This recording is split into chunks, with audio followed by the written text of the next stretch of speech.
Hi everyone, welcome to 28 COE Talks. I am with Dr. Pranjal Kumar Phukan from India, who holds more than 25 years of industrial experience with leading brands across India in supply chain and operations management, and also has more than 15 years of experience in the field of education, training, coaching, and mentorship. Currently, he is associated as an advisor cum mentor to various incubation centers and leading industry bodies. He authored a book titled Limits to Infinity, which is on philosophy and science relating to the thought processes, which was well acclaimed by Honorable Prime Minister of India's office and also the Holy Dalai Lama's office. I understand that you are writing a book on the cognitive conscience. First, let's understand, because this term may be something new for many people. What exactly is cognitive conscience?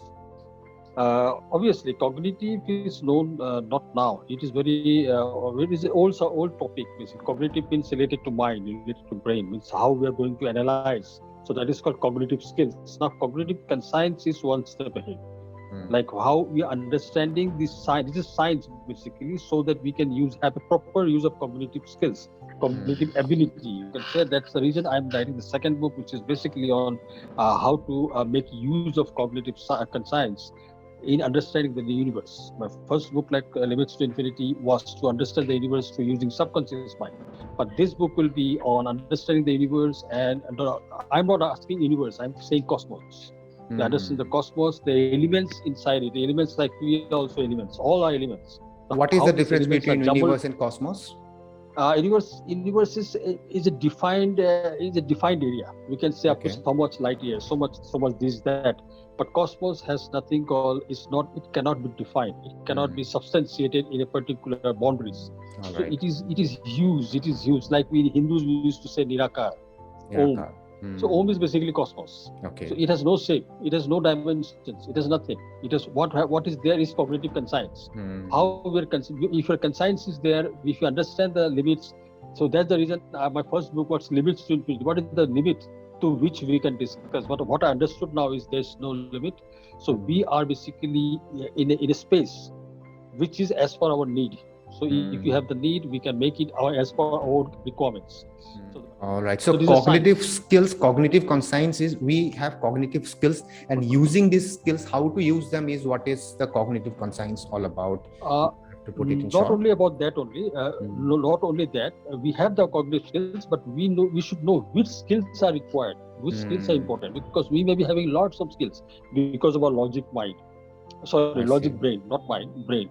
Because our body, we have two entities separate. One is body, one is mind. Body and mind are totally separate entities. Please understand that. Body and mind are not same. In between, we have brain, which is confusing us with logic, reasoning, analytical, everything. But it is beyond that. It means having that level of philosophy and science coming to a particular, which they're basically meeting each other. Got it. So I find these topics very interesting about the universe, about the cosmos. I do my own research, and 5 minutes or 6 minutes of talk is nothing. These kind of talks need hours and hours to learn. And hours. Yes. And if somebody is interested, actually, they will definitely find out time to read about these things, which I usually do now. Now let's say that somebody understands what is this cognitive conscience and what is it all about. Now the question is, as entrepreneurs or as human beings, how do we use these in our day-to-day life, or how do industries use these skills or the cognitive conscience? What is the purpose of this? How to use it? Purpose is very simple. Now everything is falling in line that we have to be compatible with the environment. Otherwise, the whole chaos, you are seeing the climate change and all this, save the soil, many things are going on. So why is it happening? Because there's no harmony. So if you are not maintaining the harmony, industry doesn't maintain the harmony with the society. Society is not maintaining harmony with the environment.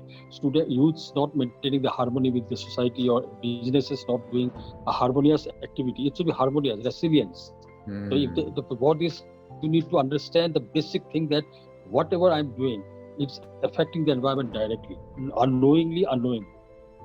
So that we call as one more subject is their implicit learning. It is what is implicit learning? Implicit learning is like your memory is getting recorded unconsciously. You don't know. Is it something the Akashic record that we are talking about? Akashic record, yes, it can be like that. It means it is totally happening unconsciously. We know this due to some incidents, and then our explicit learning comes into picture. But there is a gap between implicit and explicit, and we don't know how to decode. So when we don't know how to decode, we get depressed, we get confused, we get frustrated. So to come up with it, we need to have a layer of cognitive science.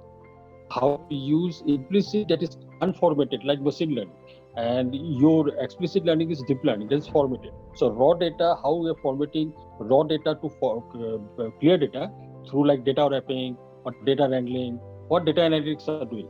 But similarly, we also should know how to use that raw data in implicit learning memory to explicit learning memory, so that we can be coherent with the environment, not getting disturbed, not making other disturbed.